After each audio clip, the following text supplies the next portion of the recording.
श्री शिव महापुराण भाषा विद्येश्वर संहिता 19वां अध्याय। पार्थिव शिवलिंग पूजादि और भस्म के प्रकार। ऋषि बोले, हे सूत जी, आप चिरकाल तक जीवित रहें। आप धन्य हैं जो आपने शिवलिंग की महात्म को हमें भली प्रकार समझाया है। क्यों ना हो, आप शिव के परम भक्त हैं, अतः पार्थिव महेश्वर की जैसी जय महिमा आप व्यास जी से सुननी हो वो सब हम लोगों को सुनाइए। आप व्यास जी से सुनी हो वो सब हम लोगों को सुनाइए। सूत जी बोले, ऋषियों आप लोग सुने। मैं अपनी भक्ति तथा आदर से प्रसन्न होकर शिव जी के पार्थिव लिंग की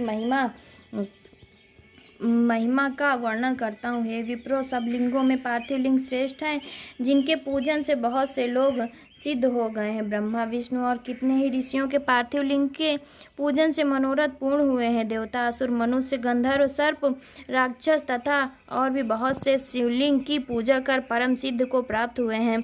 सतयुग में रत्न का, त्रेता में स्वर्ण का, द्वापर में पारे का और कलयुग में पार्थिव लिंग का श्रेष्ठ है। पार्थिव मूर्ति के अन्यान्य पूजन तथा वह जब से भी अधिक फल प्राप्त होता है। जैसे समस्त नदियों में गंगा जी श्रेष्ठ हैं, ऐसे ही सब लिंगों में पार्थिव लिंग श्रेष्ठ हैं। जैसे सब मंत्रों में ओंकार ही महान है, ऐसे में सब लिंगों में पार्थिव श्रेष्ठ, आराध्य और पूजनीय है। जैसे सब वर्णों में ब्राह्मण श्रेष्ठ हैं तथा पुरियों में काशी श्रेष्ठम है। जैसे सब व्रतों में शिवरात्रि श्रेष्ठ हैं, जैसे शक्तियों में सब शैवी शक्ति श्रेष्ठ परा मानी गई हैं, वैसे सब लिंगों में पार्थिव लिंग श्रेष्ठ है।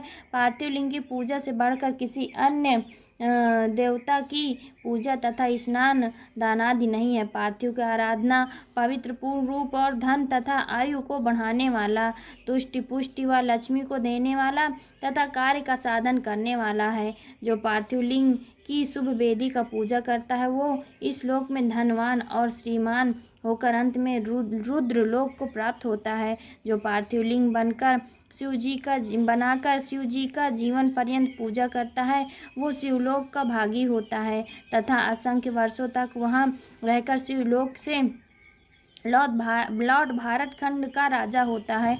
निष्काम भावना से जो नित्य पार्थिव लिंग का पूजन करता है उसे सायुज्य मुक्ति प्राप्त होती है। परंतु जो ब्राह्मण होकर भी पार्थिव लिंग की पूजा नहीं करता वो अत्यंत दारुण शूल नामक घोर नरक को प्राप्त होता है। लिंग के कई प्रकार हैं, रत्न, स्वर्ण, स्फटिक तथा पार्थिव पुष्पराग से उत्पन्न। किंतु कोई भी लिंग हो उसे अच्छी तरह बनाकर ही पूजें।